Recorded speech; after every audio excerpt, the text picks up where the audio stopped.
Present. I, Niharika Rajpurohit, Associate Editor at Social Legal Literary, a collaboration of students of law and political science, who provides its seekers a unique conglomerated platform of law and literature. We welcome you all to a dialogue with the Lady of Iron Heart and Kind Will. Yes, today our Law and Human Rights series, Right to Right, is graced by Kavita Srivastav, General Secretary at PUCL, Jaipur, who will be speaking on the state of civil liberties and its time ahead in India. Madam Kavita Srivastav is a full-time human rights activist working to protect people's democratic and constitutional rights and work towards ensuring justice through non-violent ways of ensuring justice to survival of atrocities committed due to gender, class, caste, religion, group, or nationality biases. The most prominent social injustice and violence committed against people by the state is widespread hunger and the denial of food, and also in unemployment among people.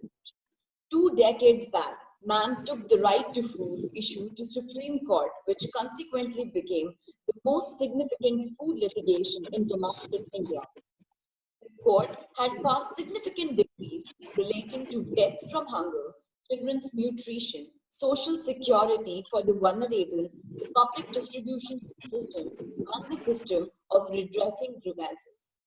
She is also a part of a larger effort of bringing about nuclear disarmament and peace in South Asia and campaigning for mine clearance.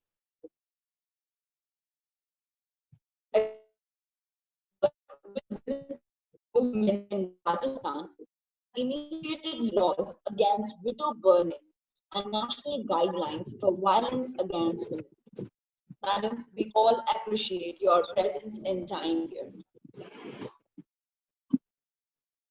Thank you so much. So, ma'am, you're working towards migrant laborers and providing them necessities and time. Linking this plight of migrant laborers with the recent take of Supreme Court on their conditions, saying that how they can stop their movement. On the other hand, also coming out with a decision of directing government to provide them shelters to these homeless people. Considering these two judgments, how do you assess the situation of entire judiciary and the role of Supreme Court through the civil rights? See, firstly, let me tell you, this whole COVID lockdown response of the courts has been very, very disappointing. The Supreme Court came in too late into the whole thing. I know it that so many applications were filed even earlier, in the month of March itself. Soon after the lockdown, applications were filed in March, in April. The Supreme Court refused to listen. In fact, when the migrants, 25th night, the lockdown started with 4 hours notice, and people started moving. I know, since I'm located in Rajasthan, we were told that 5 lakh workers, Mazdoors, are passing through Rajasthan, coming from Maharashtra and Gujarat, headed towards Bihar, UP, Bengal. See, the largest number of migrants, what is called circular migration, they come from Bihar. Bihar is the source, and the destination states are Gujarat and Maharashtra. These are the largest destination states. And when they started moving, the Supreme Court said, no, the government was, these are its words, the government cannot be doing wrong. It's trying its best. And then it did nothing, and we know what happened. And after that, I'll come to that, what happened. And after that, when they were on the 29th of May, they opened it up again. And immediately, 2 days later, they shut. The Government of India issued orders that migrants, trains would start, buses would, and migrants would go home. And in 2 days again, they shut it. Then the migrants, why am I calling them migrants? Then the workers, who actually are the city makers, who make our lives. Then they decided that this time, they had realized in the entire month of April that they had stayed there, the 40 days that they had stayed in their places, they realized that they were actually the outsiders. Nobody was bothered about them. They were the pariahs. And they then decided that now they're going to go home. And the way the media fanned the fears around COVID-19, that they thought, well, if we have to die, we might as well go and die in the village. And obviously, initially, it was a disease that came through people who traveled from abroad. And then it spread in the cities. The containment zone were in the city, so they felt safer going back home, which was in a village, which was in the countryside. Now, the Supreme Court came in very late. The suo motu petition, which is still ongoing, it came up for hearing the day before, on Monday it came up for hearing, the third time. The Supreme Court came in too late. By then, people had actually faced such hardship to go back, They were cycling, people were, we know it, the kind of risks they were getting on to, because let me tell you, since you're on this highway from Bombay, it was earlier called NH8, like up to Jaipur, and then everybody's headed towards UP. The border is at Bharatpur, between Agra and Bharatpur, the border. So, we saw people coming on these loading trucks. We saw people walking and their feet were bleeding. We saw pregnant women walk. Little children, crying but walking. So that kind of misery, the Supreme Court for 45 days took no notice. So, well, it came in when a lot of things had been done, yet, okay, by then the Shramik trains had also started, the government of India had started, in fact, it came in after that. Now, let me tell you about our work and tell you why the Supreme Court orders are so limited. And you asked me to compare with the right to food orders of 2000. That was a 16-year journey with the Supreme Court, with the Indian Supreme Court. Nowhere in the world was there ever a litigation on the right to food that lasted 16 years, that gave the most comprehensive orders, that actually defined the diverse parameters of what the right to food could be. The Supreme Court orders came in for everything. It came in for meals. It came in for children's meals. It came in for infants, their food, the mother's food. It came in for school-going children. It was there for the old people through pensions and cooked meals. It was there through the PDS for the food subsidized, the subsidized food that is granted. It talked of pensions. It talked of opening up of Anganwadis. It's only from 2010 that the orders for shelters came.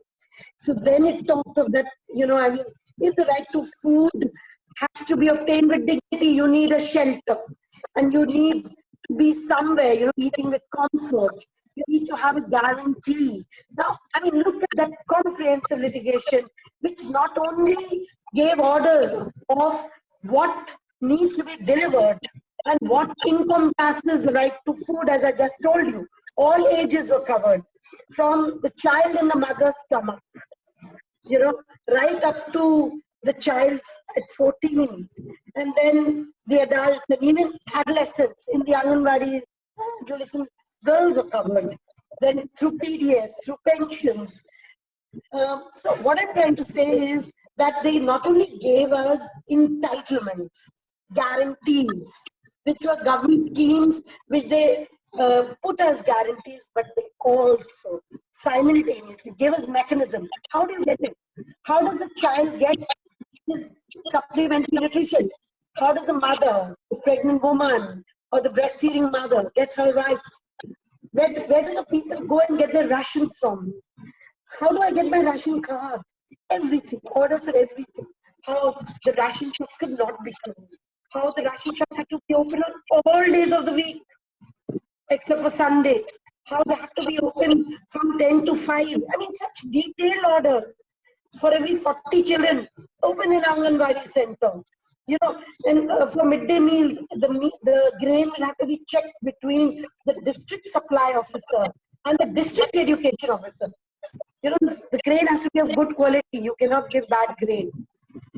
I mean, look at the detail in which they went into. The PDS would have closed.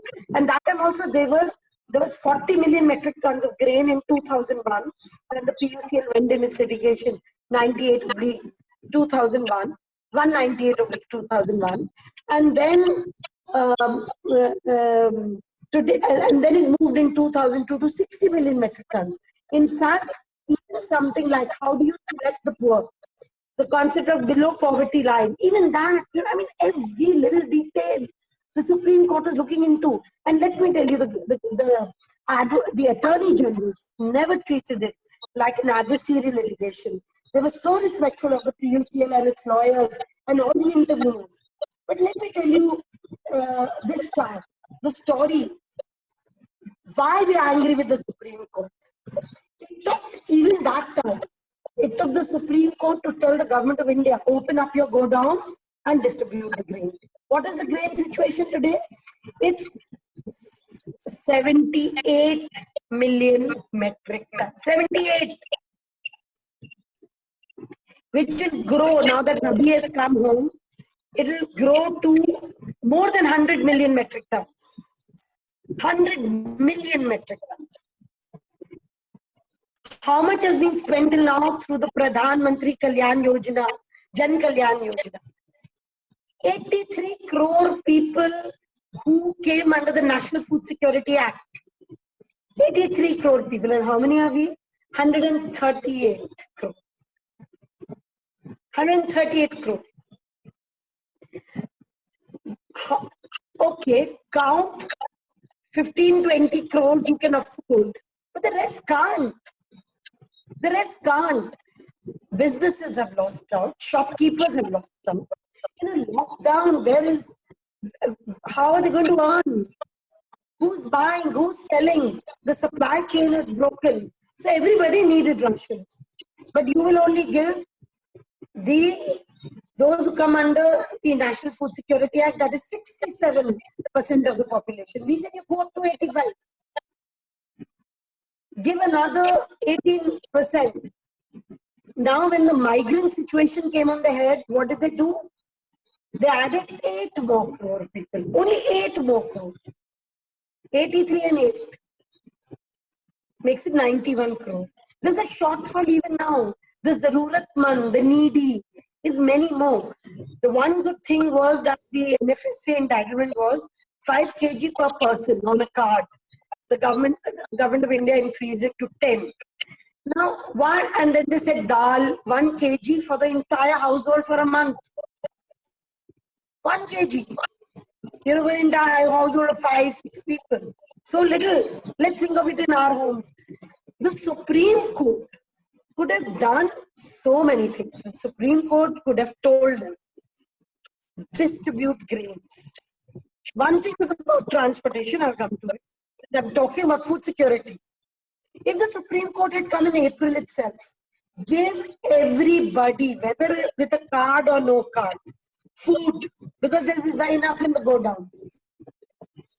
People would have not wanted to have gone home. People would have stayed on. But I know people were going hungry. In my own city, Jaipur, we know that the interstate migrant worker was nobody's. The entire industrial city of Jaipur. I mean, take any industrial city. Take Jodhpur.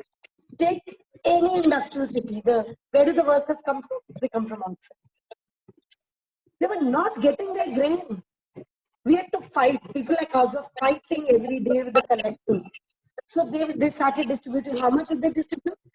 5 kgs of grain, half a kg of dal, half a liter of tel to 5 people. How many days did it last?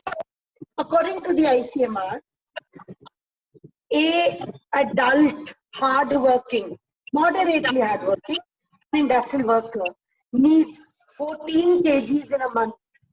You're giving 5 kgs to 5 people. You average it out to 10. You're giving 5 kgs to 5 people. 1 kg per person. How many days will it last? 2, 3, 3.5 days because you give 1 kg rice. Last ज़्यादा खींच के 4 दिन. Is that food security? After that, what? So, the Supreme Court could have taken up the issue of food security. They decided to ignore it. They could have taken up the issue of nutrition. They did say about midday meals. They did suo moto take up the issue of midday meals. Yes. And they said midday meals. But what will be the mechanism? You know, what I'm trying to tell you, the early orders that you were asking, the early orders were mechanism. It's in the mechanism. They made every government present its mechanism then. How are you distributing? What is the situation of checks and balances? How are you ensuring people get their rations? How will you prevent hunger deaths? Because hunger deaths are, that's when we went, because hunger deaths are happening all over Rajasthan. We went to study 2, came back with 4. This is 2001. We went to study 4, we came back with 40. That was the situation in 2001. When we got the godowns open of vulnerable people, the tribals. So what I'm trying to say that the Supreme Court of India, even till its last order, has said nothing about food security and nutrition relating to dal and tel. A household just doesn't need cereals. It needs proteins. It needs oil. It needs salt, you know. And people don't have employment. So that's one thing that we are very, very upset about. Secondly, the good thing that was in the Government of India order was, and of course it failed to give a distribution model. That's very important. In the grain, anyhow, ladke bhi le rahe, people will struggle. But what is the distribution model with accountability? You know, they did not talk about it, which is a very big lapse, you know. And they could have built on so many judgments. After the PUCL judgment was the Swaraj Abhiyan judgment in the drought of 2016-17, which said that any document, take any document and go and get your ration. You don't need ration cards, but just give. Don't let people go hungry. They could have built on a situation. They could have done so many things. They failed to. Coming to another order, Government of India had a very good order that all employers pay wages to the employees in the lockdown, and also it had that let students nobody should take rent from students and workers. Now the Supreme Court went and it's kind of reversed. The Government of India, it said no coercive action will be. The Employers Association went to the Supreme Court. So the Supreme Court said no coercive action will be taken against employers if they're not paying wages. And after that, the Government of India withdrew that order. And the final Supreme Court order earlier this month was on the 10th or 11th that let them come on a common table, employers and employees, and negotiate.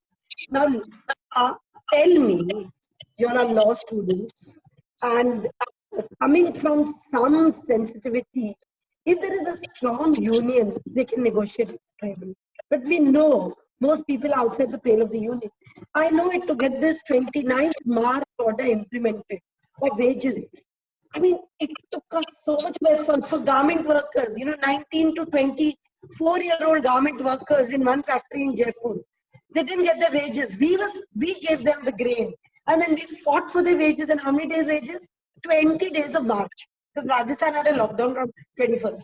Now, this is an order that the government that the Supreme Court could have directed employers that pay at least 1/3, pay at least half, It's not that employers go straight into a loss making. They do have that kind of buffer. Yes, they have also. Industry also suffered, I'm not saying. It said nothing for income support. Okay, if if you want to protect employers, then tell the government of India to give an income support, no, of 5,000 rupees or something to the employers. You did none of this. Then would not people want to go back home? People had come all the way to make cities, to help cities grow. They were helping with the growth. They were industrial workers. The entire Bhilwara, which is called the Manchester of India, because every point is a textile factory, all interstate migrants. The migrants are hungry. The contractors ran away. The employers, the owners just withdrew. Till people wrote to us, and again we had to do lobbying. But we were at a distance, we don't know how many got. So Supreme Court never actually came, right? Like in the 2001 regime that you're talking about, the PUCL versus the government of Rajasthan and the Union of India case 198/2001. The Supreme Court walked more than half the way. That the government also then had to walk a bit. And we were there. We were there to ensure the implementation of the orders. What did the Supreme Court give us? Nothing. It talked about the Shramik trains. Okay, take them back. And that also, it put the burden of payment between the two states, the destination and the source, where they were returning and from where they were going. They never put any burden on the government of India. I mean, after all, the railways are being run by the government of India. You know, we talked a lot on this economics, and then those trains hardly. I mean, I know the Shramik trains because we provided to from the 20th of May till the 1st of June.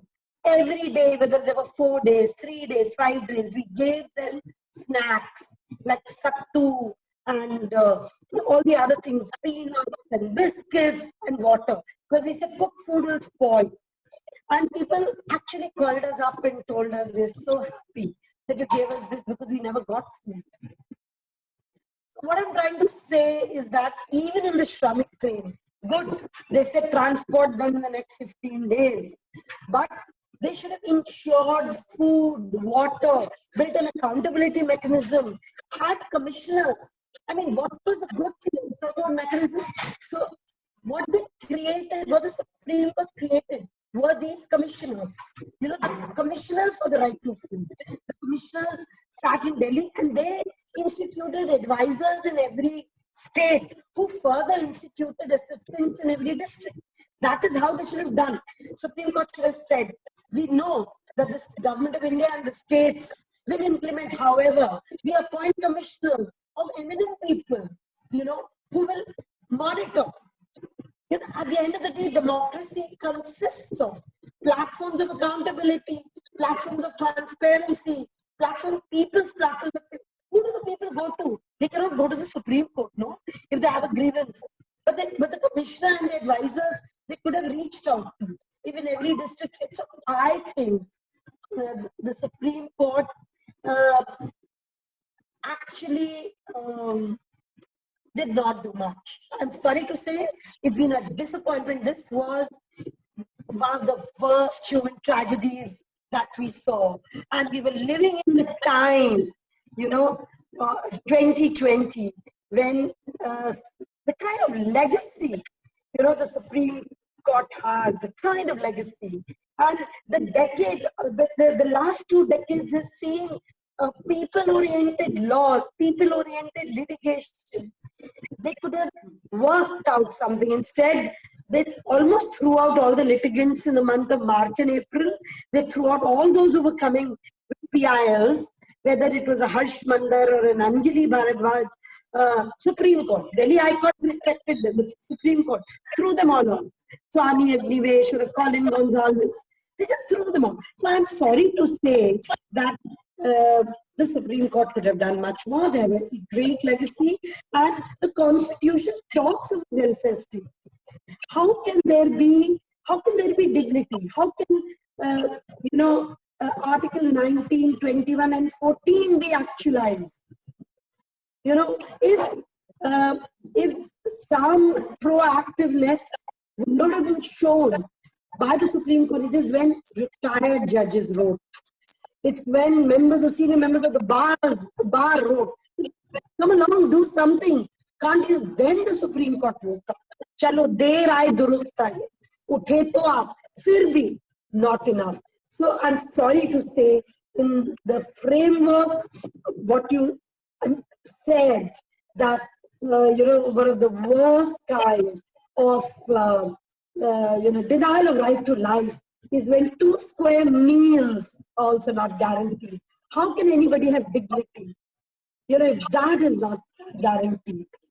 So this was extremely disturbing. And I want to talk now on the civil rights part, unless you have an intervention.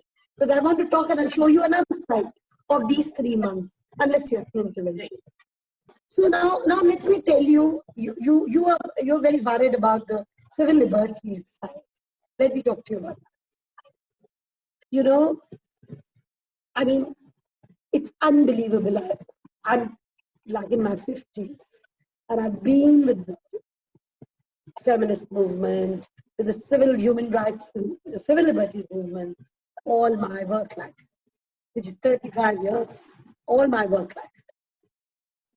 But I've never seen a situation as we saw in terms of silencing, in terms of, a police state.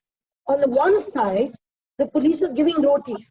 We saw it, that the police station became distribution centers. The police PCR was running around distributing rotis. We saw human side of the police. Very good. Cooked food, they were distributing. People were calling up and saying, "Bhook lag gayi, khana nahi hai," and the police would ensure. Really nice. But on the other side, it was the lathi. I mean, as lawyers try to unpack the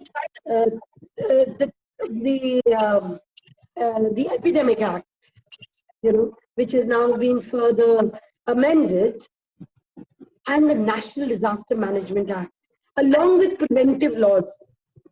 We have these Preventive Arrests Act. You have a situation of corona. You have a situation where you don't know who is a carrier. You could be asymptomatic.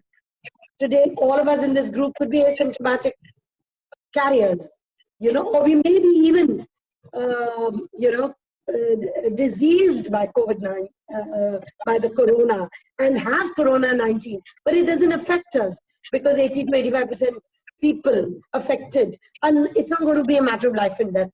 May just pass through it like any other flu. I mean, the jails had to be protected. On the one hand, the Supreme Court says decongest jails. It forms these high-powered committees and says decongest jails. On the other side, let me just give you the data for just the city of Jaipur, because my action was localized. When the hunger was so widespread, when the problem was so widespread, I kept myself very local, Jaipur. In 1 month, exactly a month, from the 21st of March to the 21st of April, what was the use of the law? About 8 or 9,000 people had been booked under the National Disaster Management Act, or the Epidemic Act, or the or under preventive arrest. But they did have a policy that they're going to take very few inside. They're going to be, people were coming out not for fun. Yes, people took, when it was the time to do counseling, when it was the time to make them understand, you were using the danda and criminalizing them. People had cases, 10,000 in just the city of Jaipur, under the Epidemic Act, under the National Disaster Management Act, and some preventive arrests, using those sections of restraint and others. 10,000. And what was the recovery of the Motor Vehicle Act? To something like 3 crores in 1 month. Look at the tyranny. It was a tyrannical state. It became a police state. We were demanding a welfare state. We were demanding a state which would give us care and nurturing. A state which would educate its people. A state. Now, the Supreme Court should have come in and given orders. I'm not even talking just of PPs, frontline workers. I'm not talking about all that. I'm simply talking of people who would step out thinking there's work, or maybe young people bored at home. I can understand those kinds of actions. But the brazen use of these laws, number one. And number two, in the Supreme Court, the Government of India, on the 30th of May, moves an application that no report will be published in the newspapers without our, only our point of view will be published. Nothing which does not get verified, nothing which, I mean, they were actually clipping free speech. So the Supreme Court said no. We hope the reporters are going to be responsible, the journalists are going to work with responsibility, and not just responsibility, will also ensure, will use their discretion that no panic is caused. There will be no such information that will cause panic. So, I mean, here they move with an order to clip free speech. Supreme Court makes a good statement and says, take the government point of view, but use your discretion, work with responsibility, ensure that there is no panic. That is a nice advice. But you will not believe it. 55 in a report from the 26th of May to the 26th of March to the 30th of May shows us 55 reporters who were booked. Some of them were arrested. Some of them were intimidated. 11 just in UP. 6 in Gujarat. In Gujarat, they even arrested an editor. Himachal Pradesh, 6. These are journalists, scribes. And the most, I mean, the Supreme Court should have come in for even that, because in a situation of opacity, where people's platforms, I mean, nobody's stepping out. There are no people's platforms. People's platforms are on the street. Everybody's not on an online platform like you and me. The Supreme Court should have said, no, we need even more news. And here we had cases against them.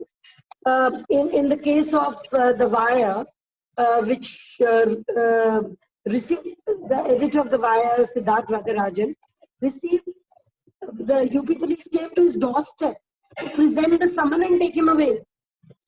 In the case of Vinod Dua, a journalist who was very critical of every government, it was a case from Delhi that was done against him. The Delhi High Court stayed that case. So in Himachal, they got a case done against him. The Himachal police reached to take a letter to move the Supreme Court.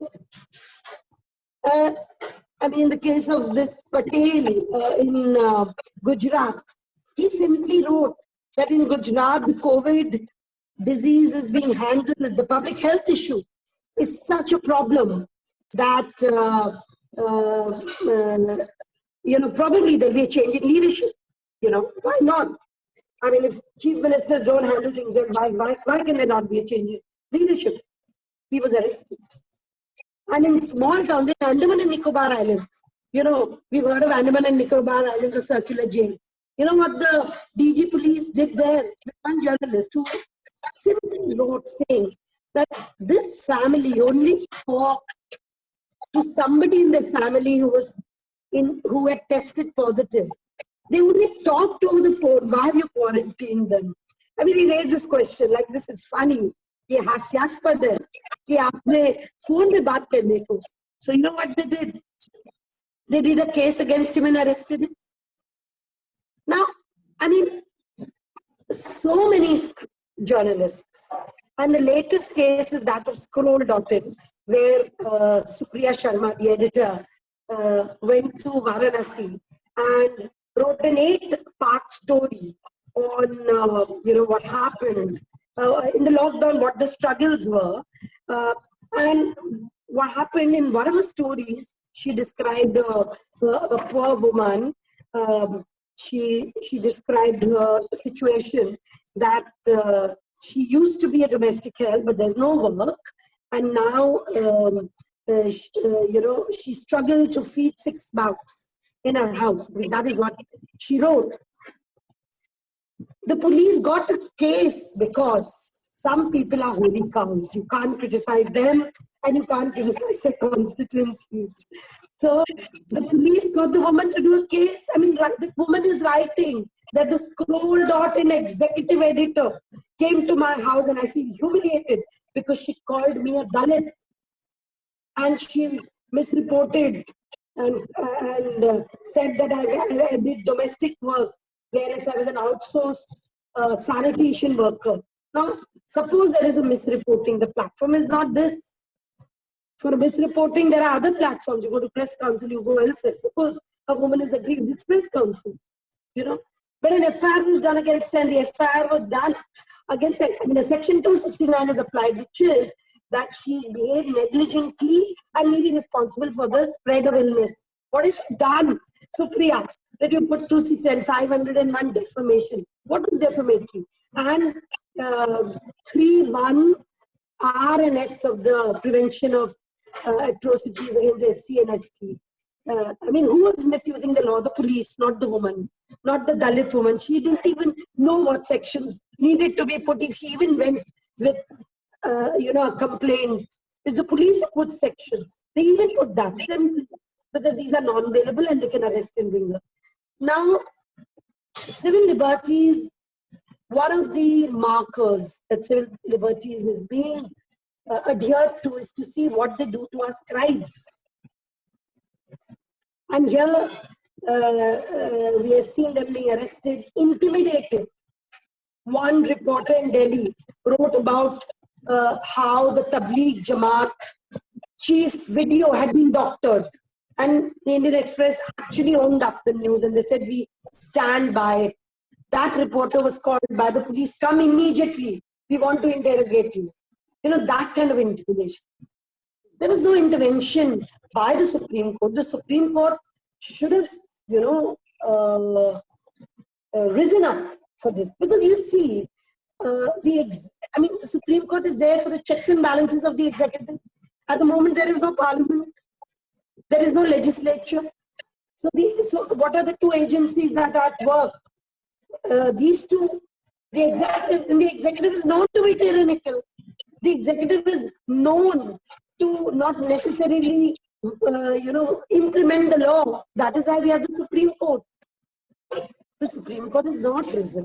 So on a case-by-case basis, maybe like in Vinod Dua case, they say, but all I'm trying to say is that the COVID-19 has seen through, in a public health illness, where education was needed, the police danda in cases. You criminalized lack of awareness, simple violation of taking a scooter. And when journalists, it's the job of the journalists to write. It's their job, yeah. We don't want them to be praising government. They have to bring to the reader every day some khabar, some news. It's their job to be writing critically. They are being, laws are being used to intimidate, arrest, harass. And everybody knows those cases are not going to last. But it's in the process that the punishment is. Those cases are not going to last. So, this was another side where the Supreme Court has not done. And my thing about civil liberties is, the restoration of civil liberties comes from the lowest courts. Now with these e-courts, how many e-courts? How many e-courts are running? How many bench of the Supreme Court, of the High Court? Tell me in joke. Or how many lower courts? How many lawyers are actually going? So it's actually a scenario of travesty of justice. And in a situation where suo moto, the Supreme Court should have taken in the situation of denial of healthcare. The case of a woman from Noida who went to 8 hospitals in 15 hours and lost her life. They came from middle class homes. They were not admitted anywhere. The Supreme Court suo moto should have taken up these cases.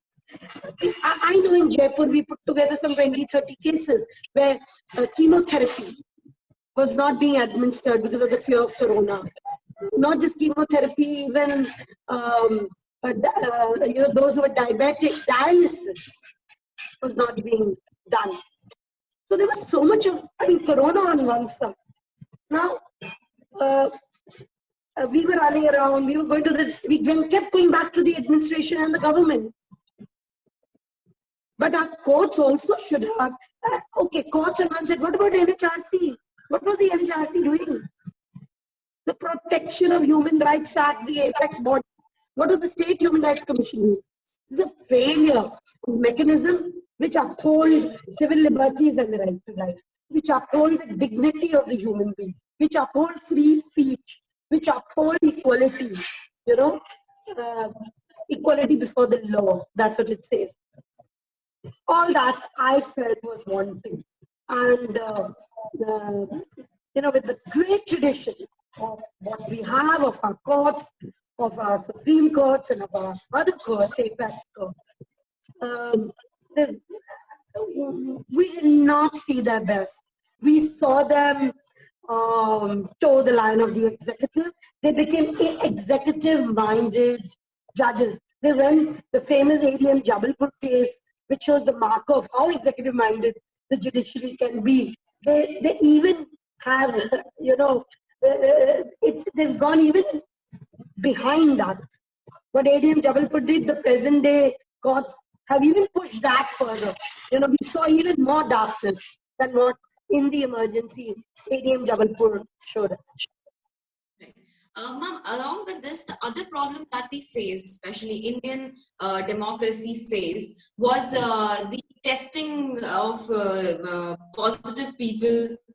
So, considering that and seeing your street medicine program and the status quo of pandemic, where there is a complete ban on private prescription and treatment by the Chemist Association, to what extent it could bring change if, NGO had the support from the government for conducting these tests throughout the country with the help of maybe medical practitioners? See, it's not about, of course, all stakeholders, which is community leaders, NGOs, everybody needs to come together in a public health situation. Whoever is located wherever needs to come forward. You have to even save the lives of animals. Dogs died because people were not stepping out of their homes. There was so much of destitution, you don't know how people actually live off mandir, masjid, gurdwaras. So it's an all-pervasive initiative that is required. So looking at the testing part that you're saying, so it required all stakeholders, but you needed the testing kits, yeah. The testing kits only were not available.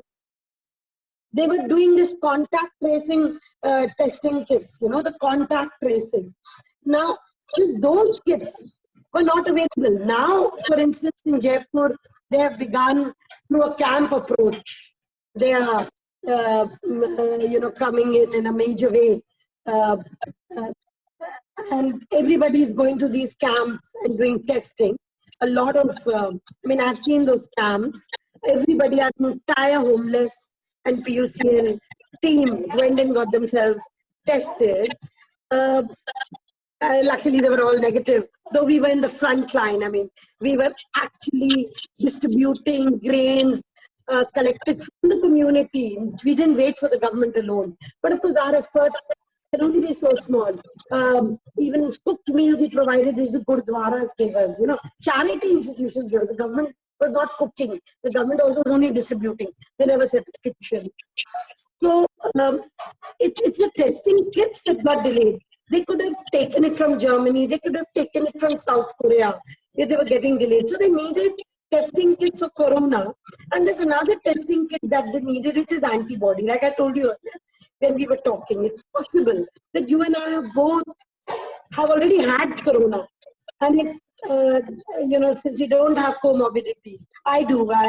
I'm a high blood pressure patient, but I think I'm younger than all of you, and my youthfulness can defeat all these so-called comorbidities. Yet, suppose I have COVID-19. So it's an antibody test which will tell me that I've already had it. I mean, that is what it was, that 85% people won't even know that they have it. Some 10% people can be treated in the OPD. It's the 5% people who need to go into, who need hospitalization, of which 2% go into critical care, who need ventilator support and all, maybe. So it's a small percentage. So this antibody test, you know, till now, that antigen, I mean, those kits are not yet available. Kerala has been doing it. Now, a lot of states didn't even want to do testing, because the more you test, the more positives will come. Because as in any flu situation, you need the herd immunity to be building.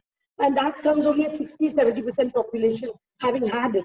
So the more you will test, the more number of positive. And then everybody say, "Arey, ye to bada dangerous ho gaya, mamla." But it's no issues. I mean, if people are testing positive, you've got to educate them, counsel them. You know, you can't be taking, institutionalizing everybody. And you do the other tests and know whether they have tested, whether they've already had it. And you send people for work. So you prevent disruption of supply chains. You prevent disruptions of, marketing. I mean, it's crazy that the tests that they could have done, actually India never followed what the ICMR task committees had asked them to follow. You know, it seems they dumped it and this lockdown was instituted. Otherwise, what the migrants did in May could have well be done in March. They could have all, whoever wanted to go, could have gone. And then, because the lockdown is not a solution, the lockdown was simply, which disrupted our whole economy. It has derailed us, you know. And they could have instead focused more on ensuring food security, ensuring how these testing kits reach and more people are tested, and kept the economy going somehow, you know. They couldn't. It's because of the fear of the illness that shops are even not opening today. Even I'm at the moment in Delhi, shops are not opening. You know, the people are shutting up shops at 4 p.m. as if the corona will come at after 4 and infect. You know, I mean, it caused actually, there was silencing and there was fear. And no public health issue can be resolved through that. So I feel somewhere India lagged behind in testing. The states that are doing very well in testing were Kerala, which we know emerged as the leader. Rajasthan is also doing very well because mass testing is happening. You know, almost every other day there is a camp. Delhi we see is doing very badly. You know, the metros, the big, you know, the really big metros are doing very badly. Bombay and Delhi, whereas these should have become the focus and the models, you know, to be teaching everybody. And if people don't step up, they'll be going hungry. So I feel that even now, because you see, the illness is not gone. Don't think if the vaccine comes, ordinary people are going to get the vaccine today. They're going to get it a year later. So this problem, the public health issue, is definitely going to continue for another year. You know, it'll casually open up, but we're going to continuously be hearing of peaking, you know, of cases, of deaths. Now, will those deaths cross the tuberculosis death? 2.5 lakh people die every year of tuberculosis, even though we have a solution, even though we have a doorstep delivery, you know. Now, so there are a lot of things, there are a lot of issues that we have to understand. I mean, they should have contained the vulnerable people, the younger people who don't have immunity, the kids and the older people, and it should have built a culture of work which is with a lot of precaution. Are we not living with precaution, wearing masks, using sanitizers, using sodium hypochlorite to disinfect everything, to keep a distance from each other? Are we not doing? We're also doing our herbal immunity, homeopathy, Ayurveda, you know, whatever. Everybody is worried, you know. And what we should have done in these 2 months was to make robust the public health system, which we see in a city like Delhi fail completely. That the Supreme Court said it's a horrendous situation. And that's what we saw of even Maharashtra. They could have opened up stadiums. Today, the Delhi government is saying open up stadiums. But other states needed to do, open up stadium, the stadia these days are so modern, converted them into wards rather than make people sleep on the floor or tell people to go back home. We can't treat you, we can't entertain you. Why? Do you think there is lack of public space in our cities? We have auditoriums which are khali, we have school buildings which are khali, everything could have been converted. Then we need to return them from the hospitals. So I think in the 2 months of the lockdown, nothing was thought through. And at least now, be prepared, because people are saying that the peaking is still happening, and then there will be a next peaking in November, cases of positive cases. So be prepared, now doesn't matter what's gone is gone. Be prepared now. And the worst thing that we also saw was the communalization of the whole situation. How the Tabligh Jamaat, and I cannot finish a civil liberties discussion by how they stigmatized the whole community, that a lot of people were refused from hospital doorsteps for Muslims. There's a case, it's a heart-rending case of a professor of Urdu, Delhi University. He could have accessed he was supposed to, Fortis was one of the hospitals that they were impaneled with, that the university staff was impaneled with. He was refused at Fortis, he was refused on the gate by the gateman, because you built up this whole discourse that it's the Muslim who spreads the illness. It's the outsider, and then the outsider suddenly became the Muslim. There are two high courts, the Madras High Court and the Hyderabad High Court, both have said that how can we see so many Muslims criminalized and in jails well beyond the required time. They've said this. Just 3 years ago, the Telangana High Court in Hyderabad has just said, the Hyderabad High Court has just said it. So I think that in the public health system, though the government did put out an advisory, which we tried to use, we tried to issue notices wherever targeting happened that you cannot target communities. But that was much later. That was like in the month of, when the whole business of Muslims being targeted through social media, through lists, through that, all that was done. So I think that India showed its worst side. We showed our worst fears, and, we became fearful of the migrant. We became very fearful of the Muslim. We did not make robust our public health systems. The private health systems needed to be taken over completely by the government. They should have just taken them over. That's what Italy did. That's what France did. You just take them over and you start sending patients. Because we do know that that's not very big, but that's still something. So I think if we learn from some of these things, we have to work towards, all the precautions of not getting infected. And then those getting infected, how can they, if they need health support, how do they get it? To the economy being in place. We cannot have, people have to begin working also, because the government is not doing what it ought to, although the grains are such that till March they can see completely. And let me tell you, the migrants have returned. What have they returned to? The National Rural Employment Guarantee Act. That has come as the biggest savior. This very government had said that the National Rural Employment Guarantee Act is like a marker of India's shame. Today, if people are getting, in Rajasthan, 45 lakh labor person days per day. Per day, 45 lakh people, and even more. Rozgar cards are being made, the Rozgar Guarantee Card, on a weekly basis, about 20,000 cards. So these are some of the positives also. So we are now demanding an urban employment guarantee scheme We are asking for a national employment guarantee scheme because the economy has been derailed. We are asking for students. How can parents say, please tell me, can education happen the same way?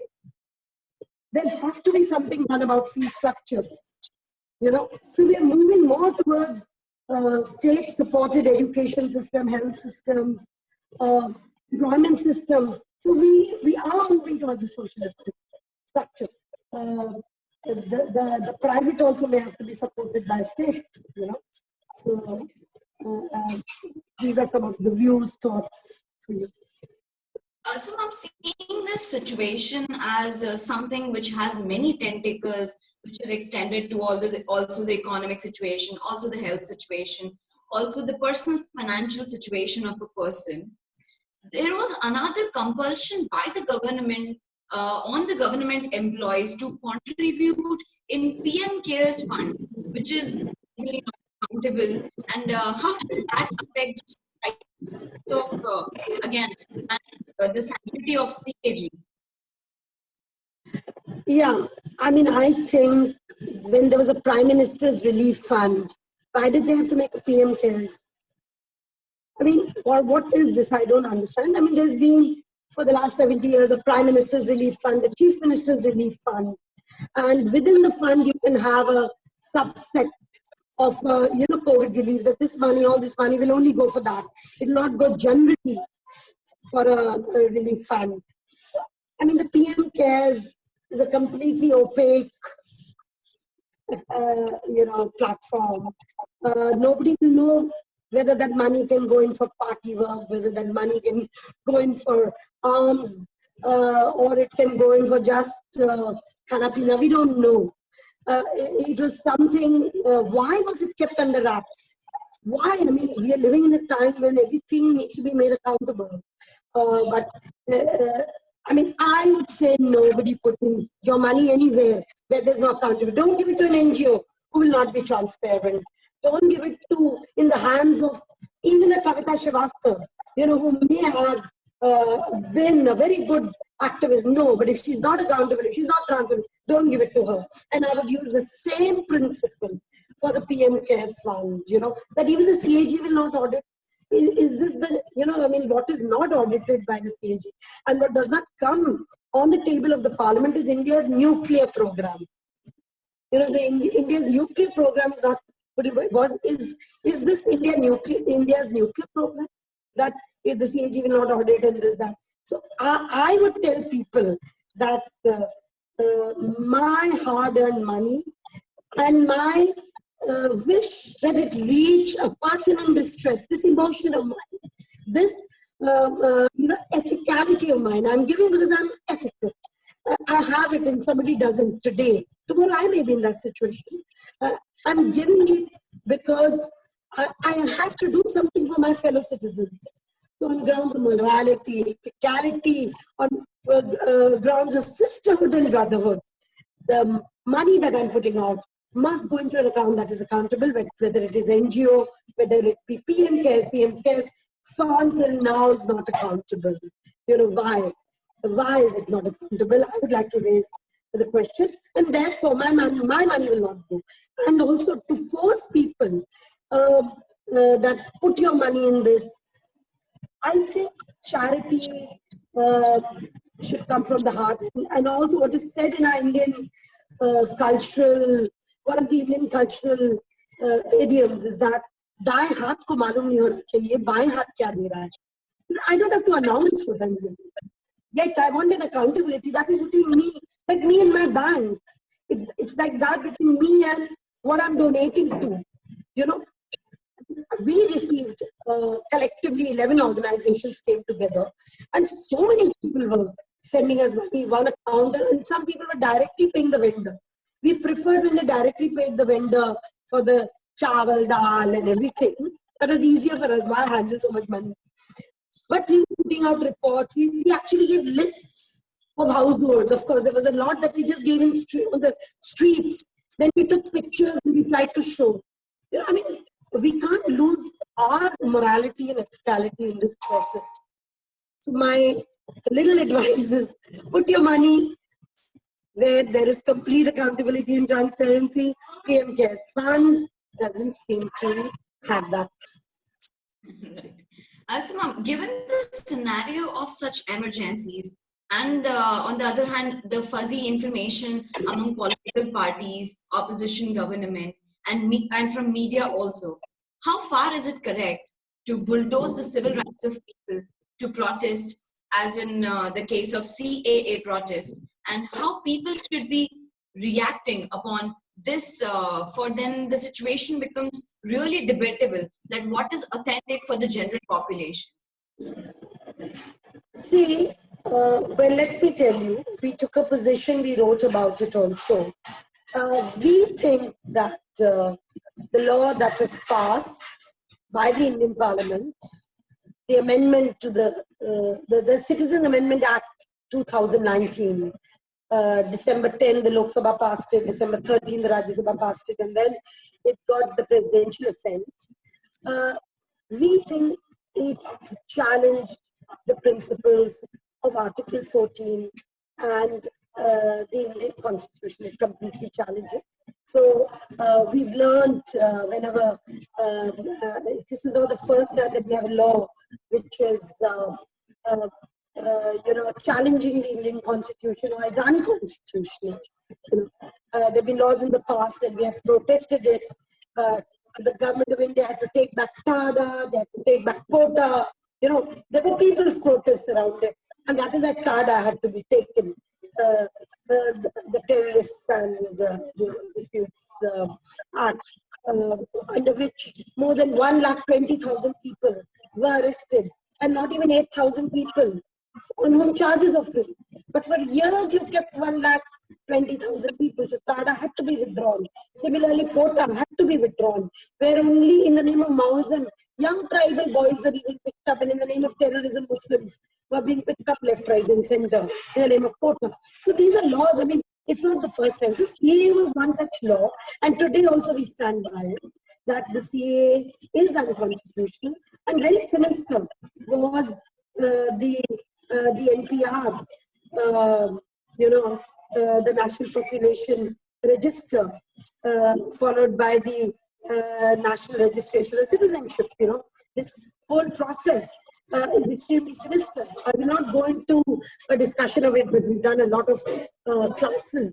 The whole model was extremely sinister because at the end, how would you prove for those on whom there is a doubt that you're a citizen, how do you prove it, that you're a citizen?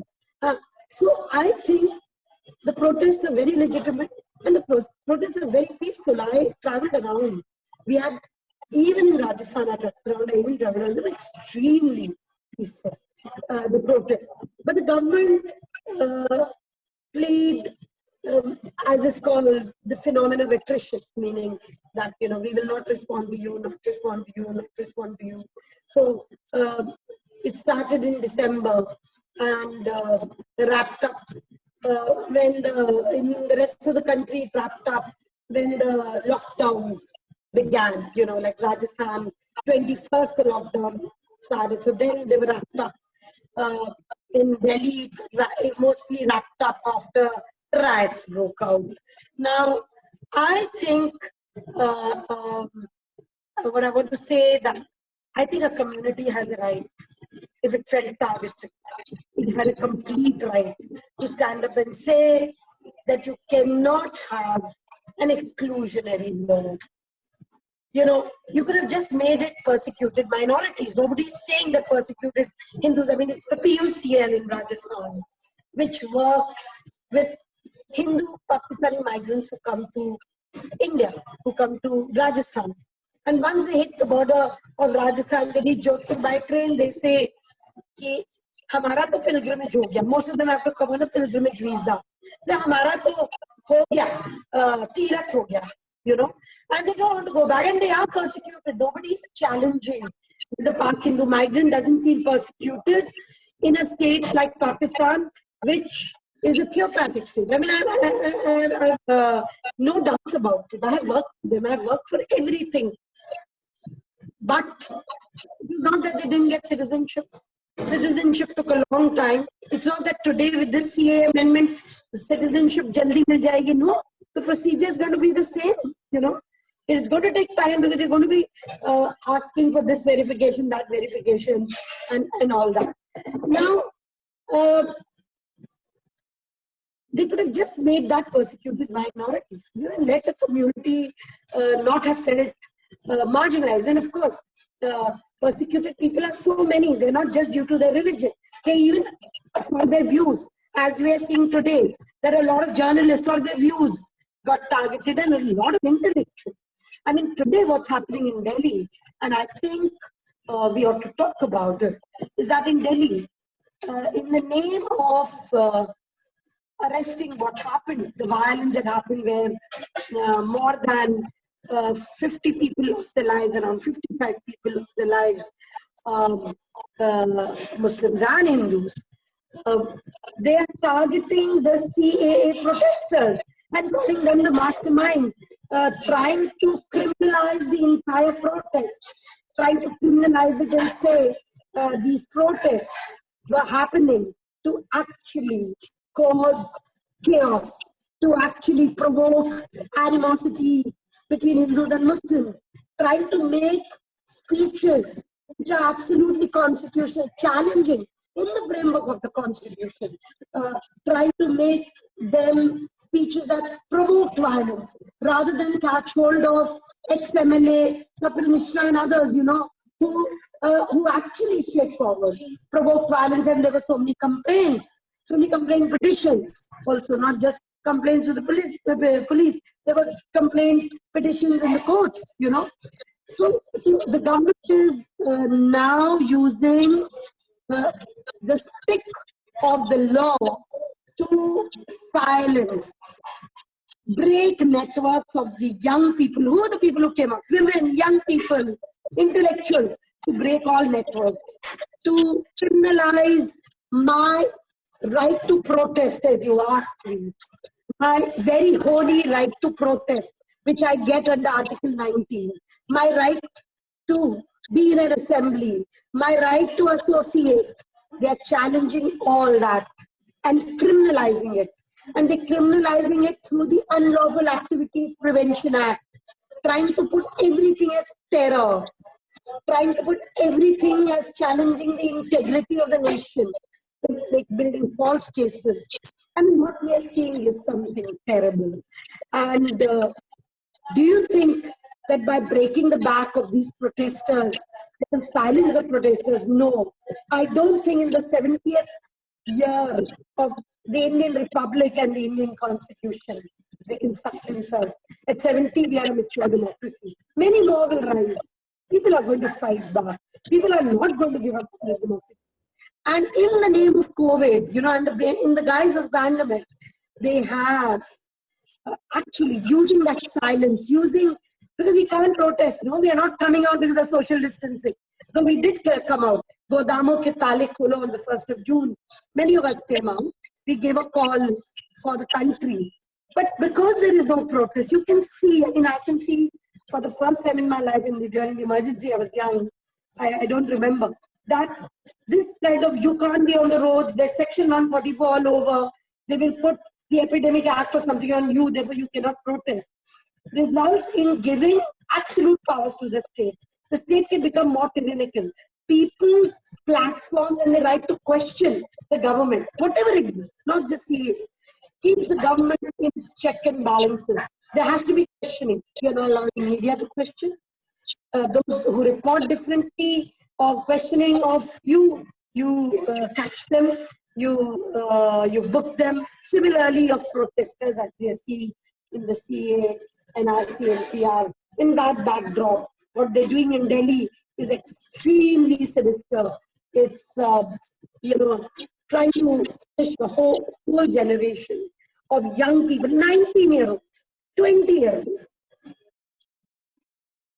So, ma'am, going ahead and understanding that your work requires a lot of effort and dedication, and then also seeing that the present status quo of society, where we all are driven by money, stability, and ease when it comes to employment, what was your stepping stone in your life that encouraged you actually to put aside these considerations of society and to serve the needy people?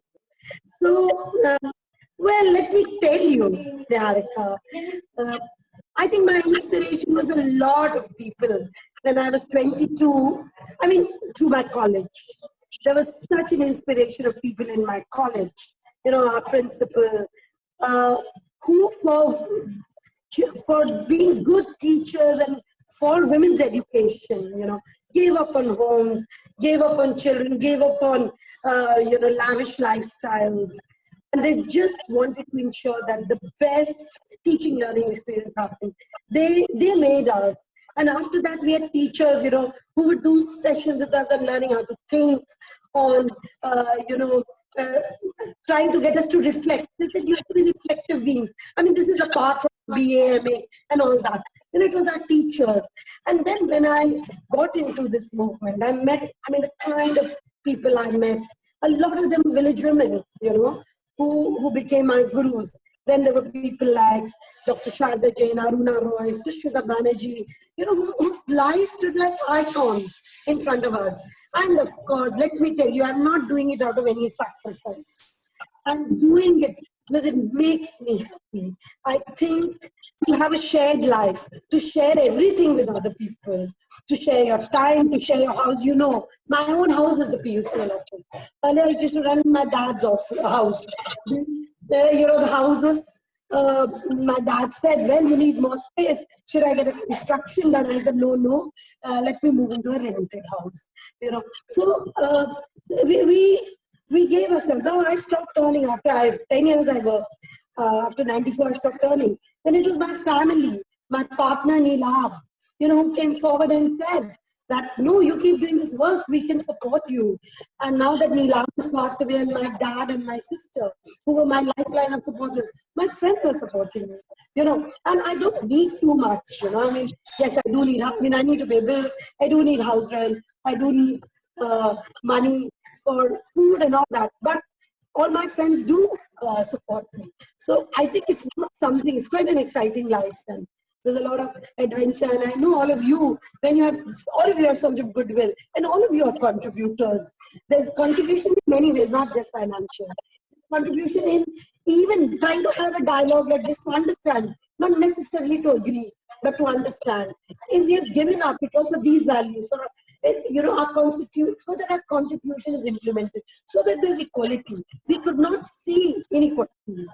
We could not see so much of deprivation. We could not see impoverishment. That is why we said, surely we can be bridges. Surely we can do something, So people like you are carrying forward that legacy. So I think many more need to come in, and we need to think beyond ourselves. Young people today become, they want immediate affirmation. They want success immediately. No. Success is such a rain in any show. By and by. So you got to be enjoying that. But a lot of time we do a lot of things because our parents tell us, our teachers tell us, because we ought to be doing. Try asking yourself, what would I enjoy doing? And I'm telling you, whatever you do that you enjoy, that work will be 100 times good. Although, ma'am, there is no dearth of question asking you, because you have got so much to make all of us learn. But then, considering the paucity of time, we have to keep this session and there, and also your schedule. It was really a pleasure to have you here, ma'am, via this online medium. Otherwise, maybe, I don't know, when we would have got time to again, get together and discuss about the contemporaries of the world. Thank you so much, ma'am.